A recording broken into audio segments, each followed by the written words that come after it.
Saat ini dia melotot, marah, dan bibirnya seakan ingin meludahi muka saya, tapi tak terjadi. Kami pun panik dan hanya berdoa sebisanya. Kebetulan saat itu di jalan sangat sepi, karena memang sudah pukul 12:30 malam. Hanya beberapa kendaraan saja yang lewat.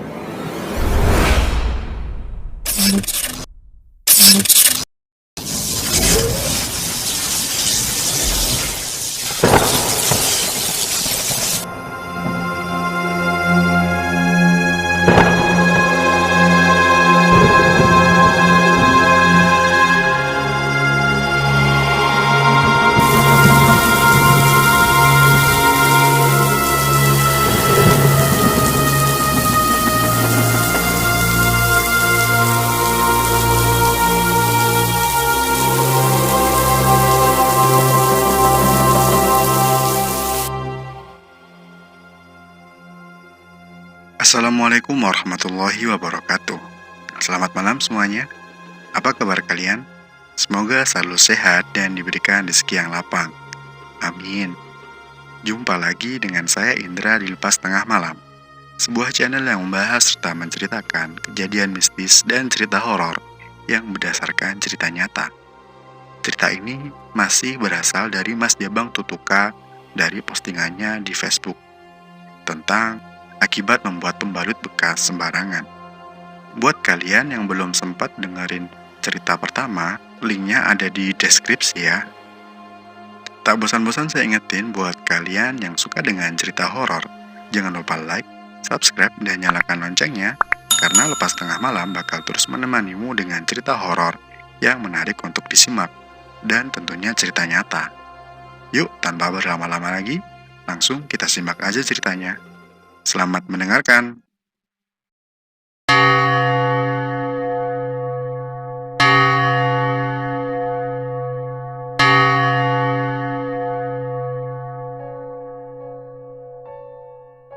Kami pun pergi saat itu kira-kira pukul 7 malam. Dan sampailah kami di tempat makan sana. Nama tempatnya tak akan saya sebutkan. Yang jelas tempat itu ada di dagu atas. Suasana resto itu lumayan sepi dengan lampu yang tak terlalu terang, membuat suasana menjadi romantis. Kami pun makan sambil bercerita dengan asik. Dan saking asiknya, tak terasa waktu menunjukkan pukul 11 malam. Saya pun mengajak El untuk pulang karena sudah larut malam dan besok kerja pagi. Kami berjalan ke parkiran. Parkiran saat itu sangat sepi. Hanya ada 2 mobil, termasuk mobil saya. Setibanya kami di parkiran dan hendak akan masuk ke dalam mobil, tiba-tiba El bengong dengan menatap tajam ke dalam mobil. El memeluk saya dengan cepat sambil menempelkan wajahnya ke dada saya. Jelas sekali dia sedang ketakutan. Dia hanya menunjuk ke arah dalam mobil tanpa melihatnya sambil berkata, Yang, itu yang, ucap El dengan panik. Saya pun jadi ikutan panik karena memang saya tak melihat apa-apa. Tak lama kemudian, El pun terdiam dan masih dalam pelukan saya. Tiba-tiba El berbisik dengan suara yang berbeda, tepat di telinga saya. Dan bisikan itu adalah kata-kata yang saya dengar saat El kesurupan di kosan yang dulu. Kata-katanya adalah, tak akan aku lepaskan sebelum datang ke makamku.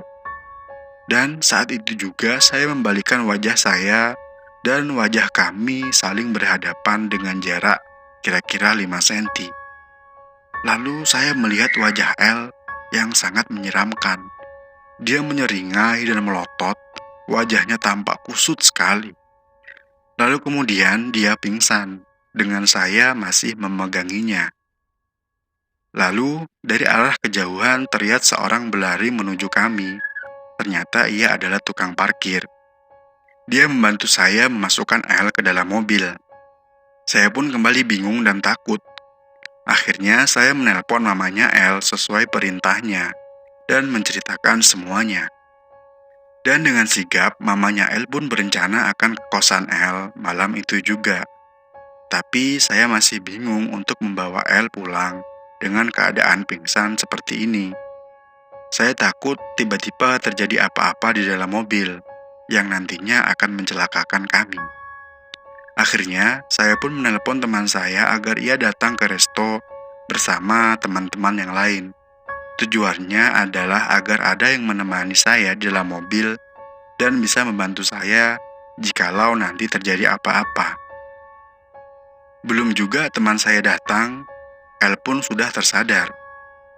Saya yang berdiri di luar bersama tukang parkir, lalu masuk ke dalam mobil sambil memberi L minum dan menyuruh dia untuk membaca istighfar.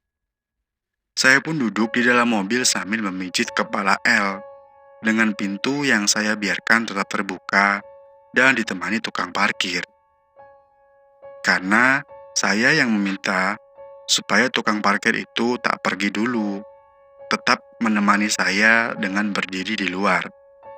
Karena jujur saya sangat takut sekali karena di situ sangat sepi, hanya ada kami bertiga. Yang ditunggu-tunggu akhirnya datang. Teman saya dengan cepat memarkirkan mobilnya dan dengan segera keluar dari mobil. Lalu sebagian teman saya masuk ikut bersama di mobil saya. Kami pun segera melaju pulang dan saya berpamitan dan berterima kasih kepada bapak tukang parkir tersebut sambil memberikan uang lebih kepadanya. Karena saat itu dia seperti malaikat yang datang untuk saya. Kami pun melaju pulang. Di jalan mobil saya berada di posisi depan dan mobil teman saya ada di belakang. 5 menit kami melaju, saya yang sedang ngobrol dengan teman saya yang ada di belakang. Tiba-tiba saya melihat posisi duduk L tersungkur ke pojok kiri mobil.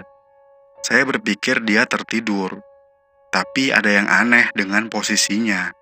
Karena orang tidur gak akan terlihat seperti itu tidurnya. Tubuhnya terlihat tak ada pertahanan, layaknya orang pingsan.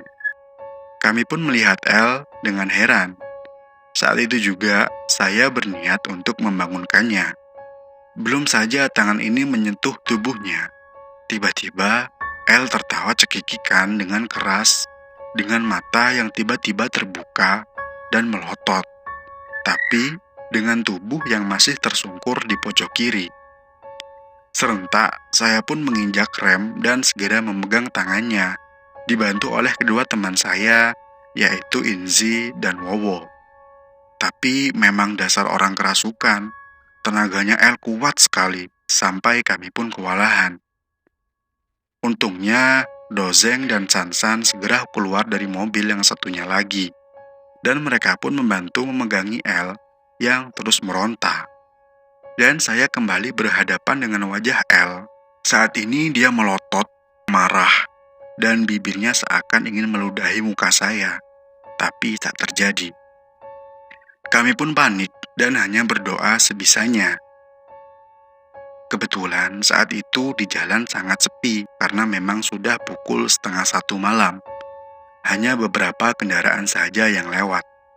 Akhirnya, L pun pingsan kembali. Dan saya sangat sedih melihat keadaannya saat itu. Saya hanya bisa berdoa agar dilepaskan dari masalah ini. Tak lama, mamanya El pun menelpon dan berkata bahwa dia sudah sampai di jalan Cihampelas. Mama El menelpon karena mama nggak tahu letak kosannya El, hanya tahu daerahnya saja. Jadi mamahnya El saya suruh untuk menunggu di depan SMA 2 Bandung. Dan tibalah kami di jalan Cihampelas dengan L yang masih dengan keadaan tak sadarkan diri. Dari kejauhan, saya sudah melihat mobil mamanya L terparkir tepat di depan SMA 2 Bandung. Saya pun turun dari mobil dan menghampirinya. Dan saya lihat ternyata dalam mobil itu banyak orang, sampai omnya L pun ikut. Lalu mereka pun turun dan menghampiri L yang masih dengan keadaan pingsan dalam mobil saya.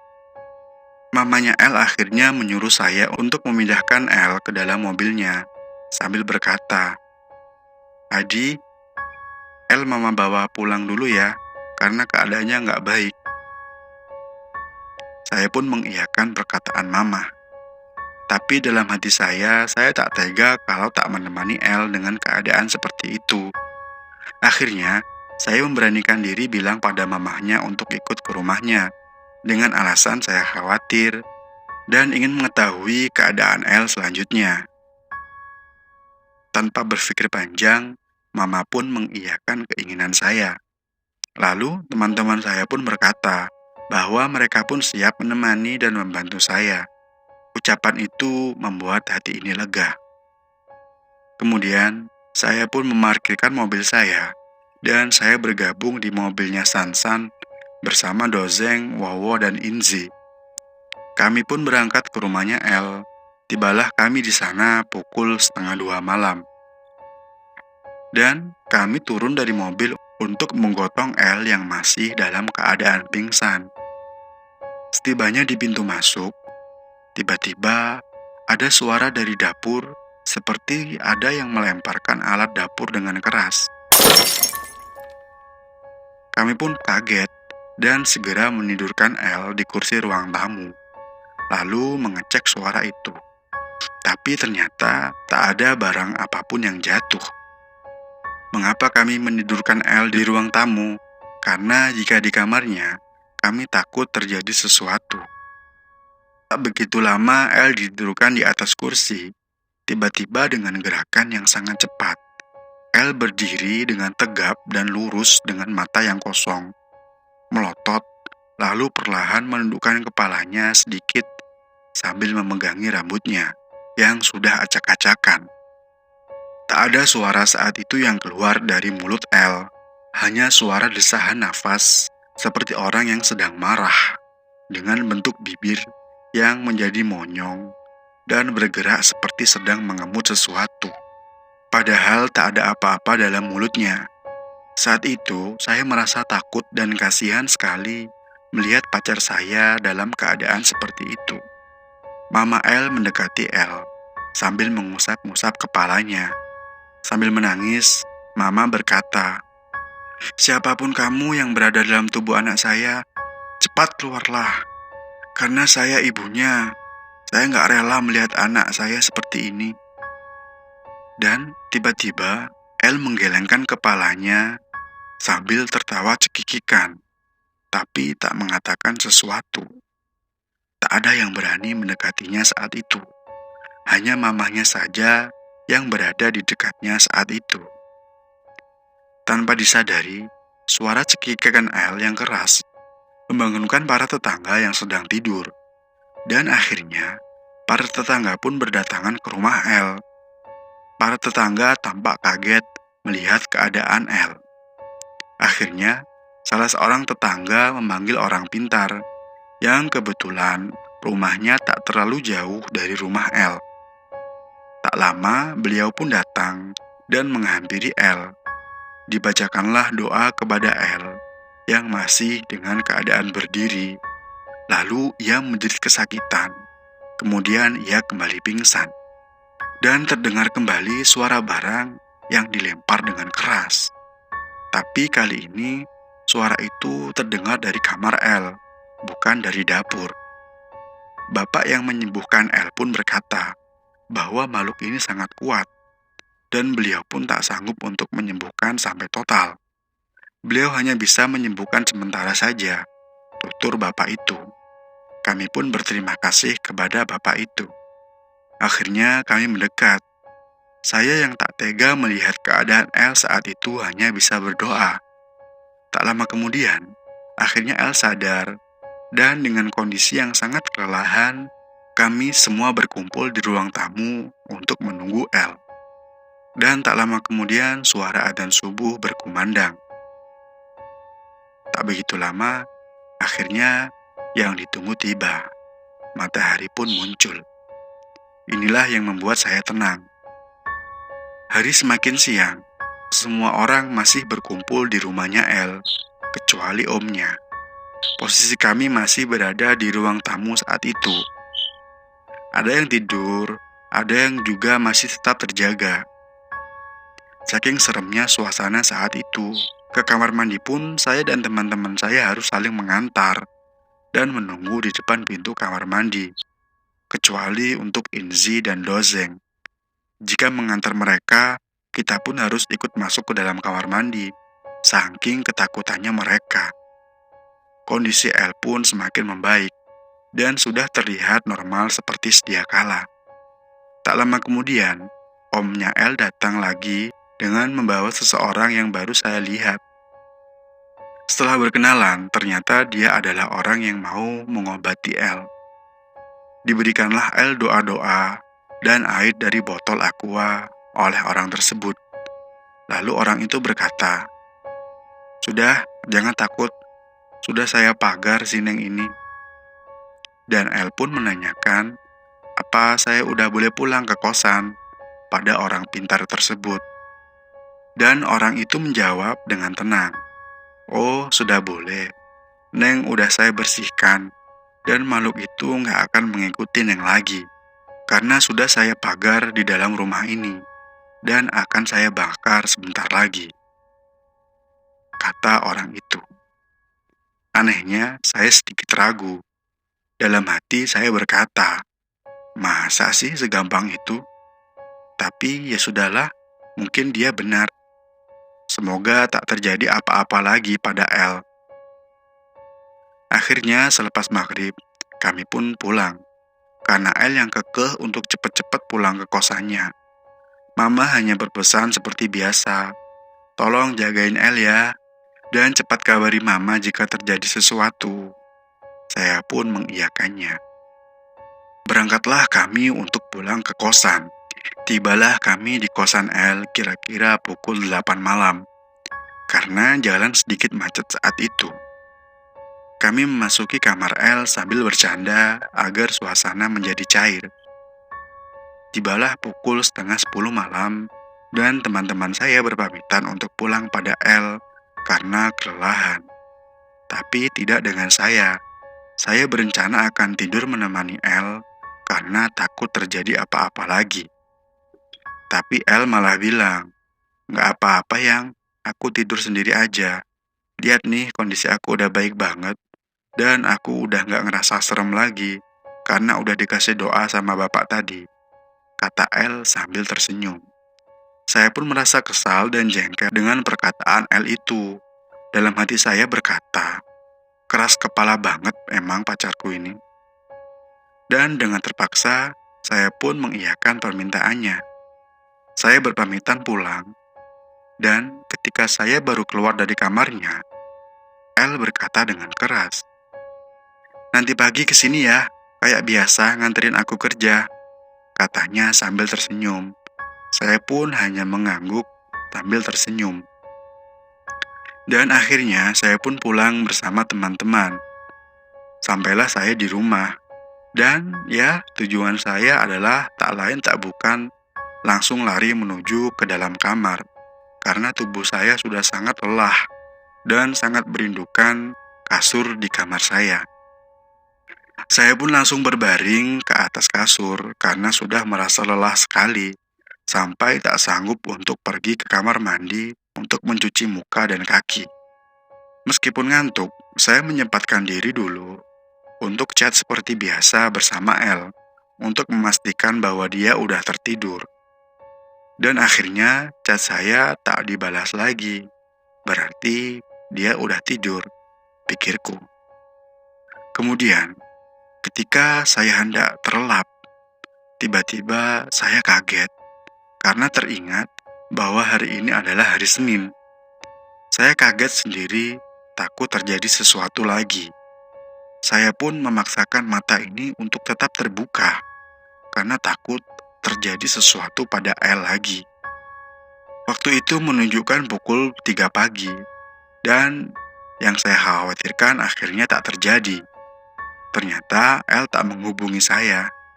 Akhirnya saya bisa bernapas dengan lega, lalu tidur. Dengan tak lupa menyetel alarm pukul 7 pagi. Karena saya mau mengantarkan El kerja seperti biasa. Alarm pun berbunyi, dan saya pun terbangun, bersiap-siap untuk pergi ke kosan sambil membawakan sarapan untuknya. Sesampainya di kosan, pintu kamarnya masih tertutup. Biasanya pintunya sudah terbuka sembari L bersiap-siap untuk berangkat kerja. Tapi kali ini masih tertutup. Saya pun mengetuk pintunya, tapi tak ada jawaban dari L. Saya mengetuknya kembali dengan sedikit keras, karena berpikir ia masih tidur. Tapi tetap tak ada jawaban. Lalu saya ketuk lagi dengan lebih keras lagi, dan masih tetap tak ada jawaban. Saya mulai merasa khawatir. Akhirnya saya pun turun ke bawah ke lantai 1, karena kebetulan kamar L ada di lantai 2, untuk menemui ibu kos dan meminjam kunci cadangan kamarnya L. Setelah saya menemui ibu kos, saya dengan buru-buru naik ke atas lagi bersama ibu kos yang membawa kunci cadangan kamar L. Dengan jantung yang berdebar dan perasaan yang campur aduk penuh khawatir. Dan dibukakanlah pintu kamar L oleh ibu kos. Dan setelah pintunya dibuka, ya Tuhan, saya melihat L dengan keadaan duduk tersungkur di pojok kamar sambil memeluk lututnya dan menundukkan kepalanya, seolah-olah dia enggan melihat apapun. Saya pun dengan segera menghampiri dan memeluknya bersama ibu kos. Dan dia seperti syok berat, karena telah melewati kejadian yang sangat mengerikan tadi malam. Saya hanya menebak-nebak dalam hati apa yang telah terjadi pada L. Dan ketika saya peluk, dia memandang wajah saya dengan rasa takut. Lalu, ia pun memeluk saya sambil menangis. Kondisinya L saat itu sangat pucat, lesu, dengan mata yang layu. Dia hanya bilang, "Yang, aku capek. Yang, aku capek." Berulang-ulang, dia berkata itu. Sampai akhirnya, saya menelpon mamanya L dan menceritakan keadaan L, walaupun saya belum tahu pasti apa yang terjadi. Saya membawa L dengan cepat ke rumahnya, dengan mengendari mobil tanpa memperdulikan apapun karena panik. Tibalah saya di rumah L. Saya langsung menggendong L dalam kamarnya. Dan saat itu juga mamanya L langsung menangis melihat kondisinya seperti itu sambil memeluknya.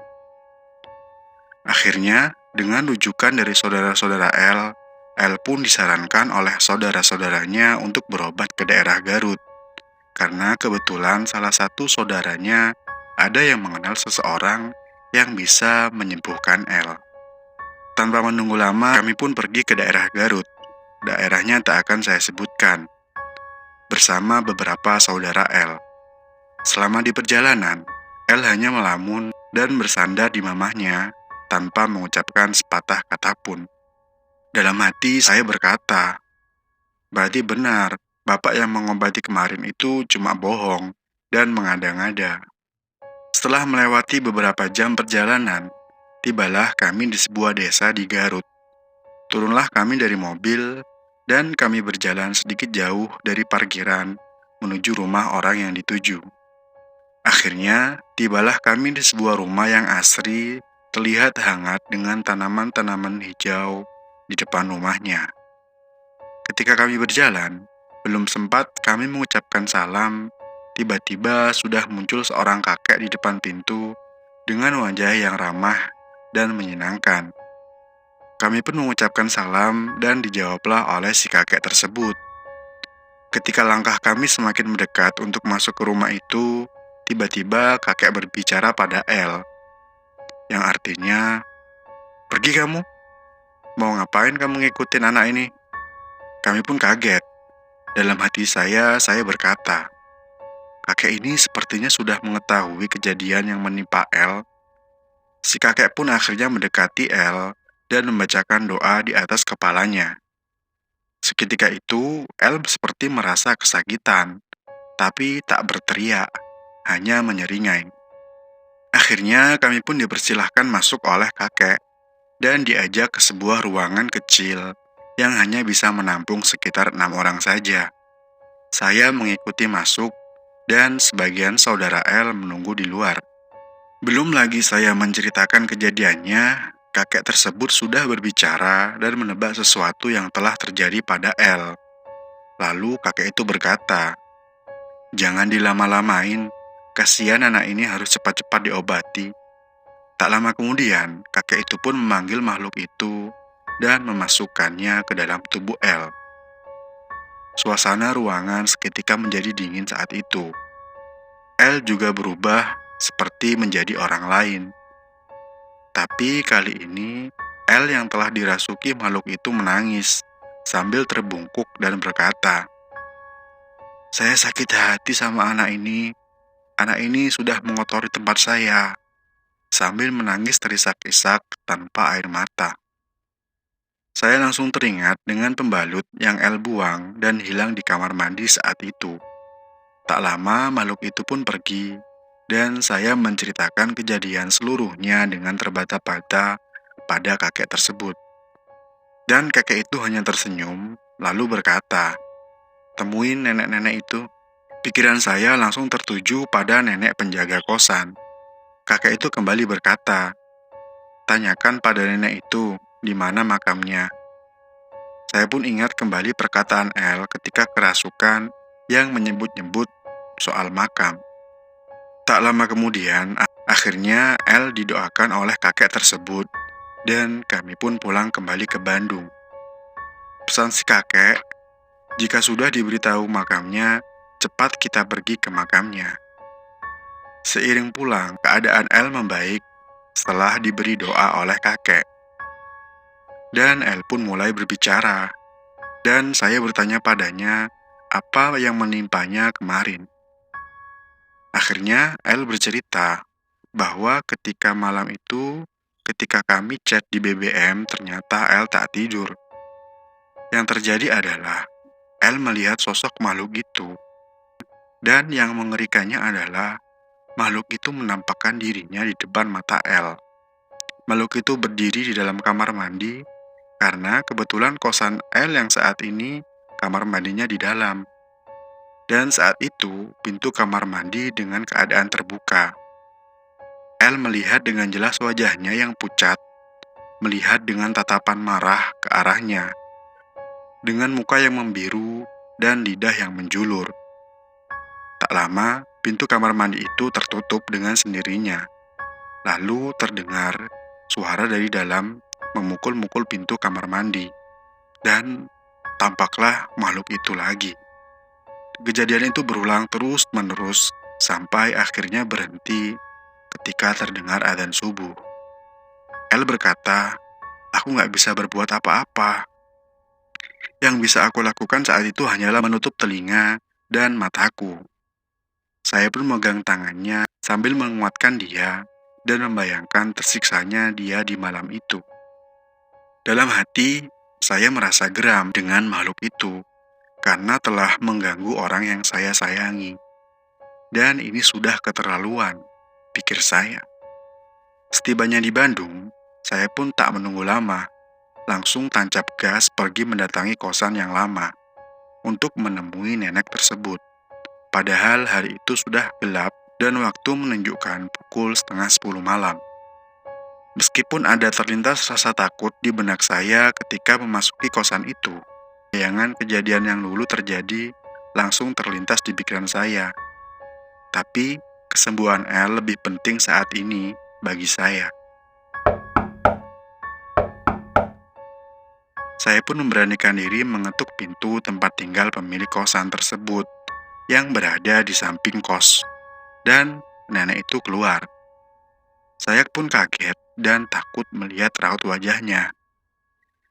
Nenek itu bengong melihat saya, lalu saya memberanikan diri berkata, "Nek, Mas ingat saya?" Dengan tegas nenek itu menjawab, "Ya, saya masih ingat." "Ada yang mau saya tanyakan, Nek," kata saya. Si nenek lalu mempersilahkan saya duduk di kursi teras. "Kenapa, Dek? Kamu pindahan nggak bilang-bilang? Nggak sopan," kata nenek. Akhirnya saya bercerita semua kejadian yang telah saya dan L alami. Nenek itu hanya tersenyum seperti menyepelekan, sambil menatap wajah saya dengan matanya yang misterius. Nenek itu kembali berbicara dengan nada keras dan raut wajah yang sangat marah. Makanya, jadi orang tuh jangan jorok, jangan seenaknya. Gali tuh sama kamu, bawa pergi sana. Ia mengucapkannya dengan bahasa Sunda kasar. Ketika ia mengatakan gali, jari nenek itu menunjuk ke arah kosan. Saya kaget dan bingung apa maksud nenek. Saya pun dengan sopan menanyakan kembali, maksud nenek apa? Lalu, saya dikagetkan lagi. Nenek itu menjawab dengan suara keras, dengan bahasa Sunda yang kasar lagi. Ambil kotoran pacarmu, gali sana, di bawah ranjang kamar si Marlina. Saya semakin bingung dan takut, dan untuk ketiga kalinya saya menanyakan kembali. Apa nek maksudnya? Saya nggak ngerti. Lalu, dengan tanpa kata, nenek itu menarik tangan saya dan membawa saya ke arah kamar tempat bunuh diri. Ada angin kecil yang berhembus, dan badan saya terasa lemas. Rasanya ingin lari dari tempat ini, tapi tekad saya untuk menyembuhkan lebih besar dari rasa takut saya. Kemudian nenek itu menatap mata saya dengan melotot dan berkata, "Masuk kamu, gali di bawah ranjang itu, terus kamu ambil kotoran pacar kamu." Saya pun hanya terdiam dengan perasaan yang bercampur aduk. Akhirnya saya berdoa dan memberanikan diri. Saya berjalan dengan perlahan ke depan pintu dan membuka pintu kamar tersebut secara perlahan. Ketika pertama kali masuk ke dalam kamar itu, keadaan kamar tersebut gelap tanpa ada lampu dan bau apek yang sangat menyengat. Seluruh tubuh saya bergetar diiringi keringat yang keluar dari sekujur tubuh saya. Entah kenapa, melihat ranjang itu sangat menyeramkan. Saya terdiam cukup lama sebelum melanjutkan langkah saya. Seketika itu, saya teringat kejadian saat ketika saya pertama kali melihat makhluk itu. Dan makhluk itu masuk ke dalam kamar ini. Campur aduk rasanya saat itu. Yang jelas, saya takut sekali dan rasanya ingin pingsan. Setelah lama terdiam, saya melanjutkan langkah. Saya mulai menurunkan badan saya di samping ranjang tersebut dengan gemetar. Saya menyempatkan untuk menengok ke belakang, hanya untuk memastikan bahwa nenek masih ada. Dan ternyata, nenek masih berdiri di depan pintu sambil mengawasi. Lalu, saya mulai memasukkan badan saya ke bawah ranjang, dengan tubuh yang bergetar semakin kencang. Sungguh perasaan yang sudah saya ungkapkan. Rasa takut ini sudah sangat memuncak. Saya merasakan kesemutan di bagian kepala saya karena saking takutnya. Dan ketika saya sudah berada di bawah ranjang, saya akhirnya menemukan satu kotak ubin yang sudah terlepas, hanya tinggal tanah saja. Lalu saya tak menunggu lama, saya pun menggalinya dengan tangan saya. Akhirnya, saya melihat sebuah pembalut yang sudah tercampur dengan tanah dan darah yang masih menempel pada pembalut tersebut. Dengan cepat saya mengambilnya tanpa rasa jijik. Mungkin ada yang bertanya, kenapa saya harus masuk ke bawah ranjang? Kenapa tidak menggeserkan ranjang itu? Karena ranjang tersebut sudah dipatenkan dengan dinding temboknya, jadi tak bisa digeser-geser. Jenis ranjang itu ranjang besi. Kalian kalau anak 90-an pasti tahu ranjang besi seperti apa, tapi tanpa kasur di atasnya. Kembali ke cerita. Ketika saya mencabutnya, dapat juga akhirnya, gumam saya dalam hati. Saat saya berhasil mengambil pembalut itu, saat itu juga kamar menutup dengan keras seperti dibanting. Sontak, saya pun kaget. Dengan cepat saya keluar dari bawah ranjang sambil berteriak minta tolong, berharap ada yang mendengar saya. Dan ketika saya berhasil keluar dari bawah ranjang tersebut, saya sempat menoleh ke sebelah kiri dan lemari itu yang terlihat. Bukan lemarinya yang membuat saya takut, tapi sesuatu yang berada di atas lemari itu yang membuat rasa takut saya semakin memuncak. Yang saya lihat saat itu adalah seutas tali tambang yang disimpan rapi di atas lemari dengan beralaskan kain putih dan sebuah bandana berwarna merah. Saya pun dengan tergesa-gesa melompat ke arah pintu dan membuka pintu itu sekuat tenaga. Padahal seharusnya tak perlu pakai tenaga, pintu pun bisa dibuka karena memang tak terkunci. Maklum, saya melakukan itu karena rasa takut yang teramat sangat. Ketika pintu terbuka, saya sudah tak melihat lagi nenek itu di depan pintu. Tanpa pikir panjang, saya pun berlari keluar dan kembali ke rumah pemilik kosan. Dalam hati saya berkata, masih ada satu tugas lagi yang harus tanyakan pada nenek itu. Saya harus menanyakan di mana letak makam wanita yang bunuh diri pada nenek tersebut. Ketika saya tiba di depan rumah si pemilik kosan, nenek sudah ada di sana, sedang duduk di teras. Saya pun tanpa basa-basi langsung menanyakan tempat lokasi makam wanita itu. Dan tanpa menanyakan siapa yang tadi menutup pintu kamar dengan keras. Dan anehnya, kali ini nenek dengan mudah menyebutkan nama daerahnya, yaitu daerah Subang, di sana. Desanya tak akan saya sebutkan. Tanpa lama-lama, saya pun berpamitan sambil meminta maaf atas kesalahan El dan berterima kasih. Lalu bergegas pulang sambil membawa pembalut itu dengan rasa takut. Setibanya di rumah, lalu saya membungkusnya dengan kantong plastik yang saya ambil dari dapur. Tapi saya bingung dan takut. Kalau saya menyimpan pembalut ini di rumah, saya takut terjadi apa-apa di rumah saya. Akhirnya, setelah mandi, saya pun bergegas kembali keluar rumah sambil membawa pembalut itu. Dan saya putuskan untuk begadang malam ini di sebuah minimarket yang buka 24 jam. Karena saya takut sekali untuk tidur di rumah dengan keadaan masih membawa pembalut itu. Saya menelpon Wowo untuk meminta menemani saya begadang malam itu. Dan ya, jawaban Wowo membuat saya tenang, karena dia mengiyakan ajakan saya. Tak disangka-sangka, ternyata 3 teman saya yang lain ikutan, yaitu Sansan, Inzi, dan Dozeng ikut menyusul menemani saya begadang. Ternyata Wowolah yang memberitahu mereka bahwa kami sedang begadang di sebuah minimarket. Saya menyimpan pembalut tersebut di belakang mobil. Kami pun asyik ngobrol, dan saya menceritakan kejadian yang saya lakukan di kosan tadi. Ada yang menertawakan, dan ada juga yang bengong. Tak terasa, matahari pun mulai muncul. Dan lagi-lagi, mataharilah yang membuat hati dan pikiran saya tenang. Saya selalu bahagia ketika melihat matahari. Setelah pertemuan bersama teman-teman saya pun tak sabar ingin segera pergi ke rumahnya El untuk membawa kabar baik ini dan memperlihatkan sesuatu yang saya bawa.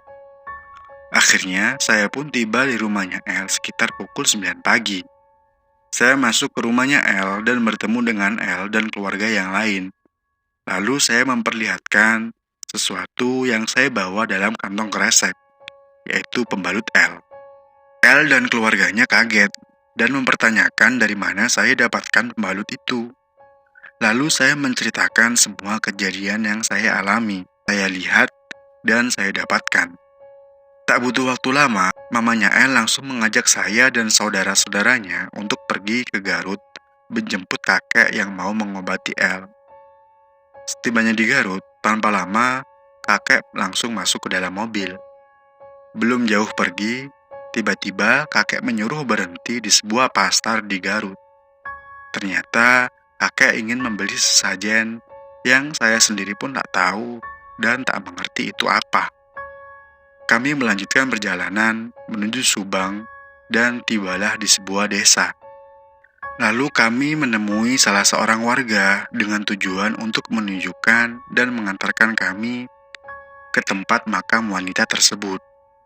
Warga di sana kebetulan banyak yang tahu lokasi makamnya, jadi kami tak kesulitan menemukan makamnya. Tibalah kami di sebuah makam yang bernama Marlina Sulistia Ningsih Bintinya, saya tak akan sebutkan.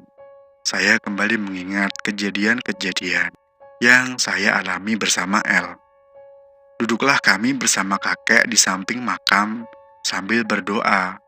Lalu kakek mendoakan wanita itu.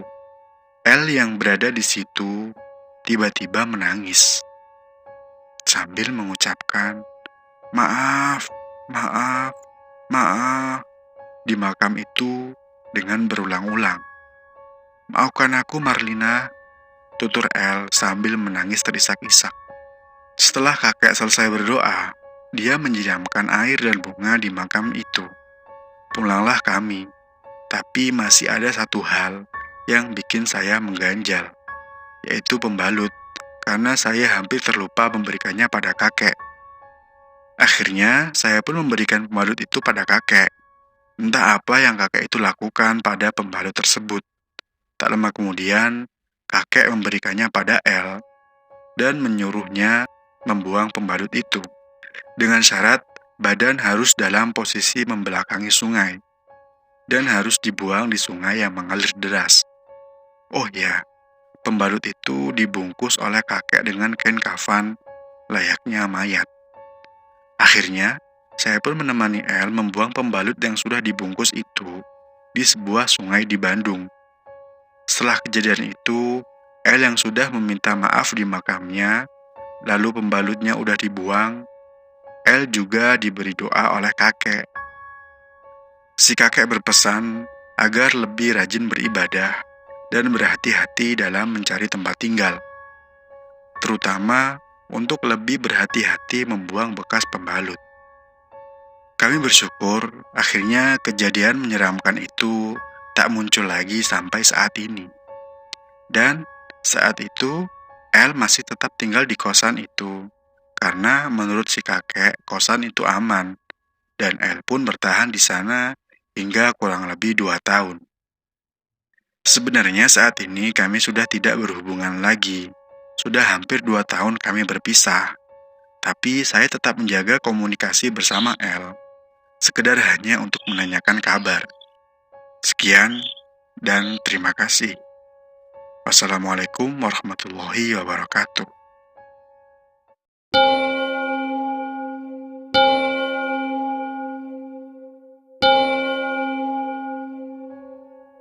Demikian cerita kali ini udah selesai. Ada pelajaran bagi kita untuk selalu menjaga kebersihan, menjaga sikap, apalagi di tempat-tempat yang tak dikenal. Itu yang saya simpulkan dari cerita ini. Kalau kesimpulan kalian gimana? Jawab di kolom komentar ya. Terima kasih untuk Mas Debang Tutuka yang telah mengizinkan ceritanya saya bacakan di sini. Dan terima kasih banget untuk kalian semua yang setia mendengarkan podcast Lepas Tengah Malam. Dan kalau punya cerita yang ingin dibacakan di sini, silahkan kirim via email ke lepastengahmalam@gmail.com atau bisa lewat Instagram ke @lepastengahmalam. Demikian saya Indra, undur diri dulu. Terima kasih. Wassalamualaikum warahmatullahi wabarakatuh.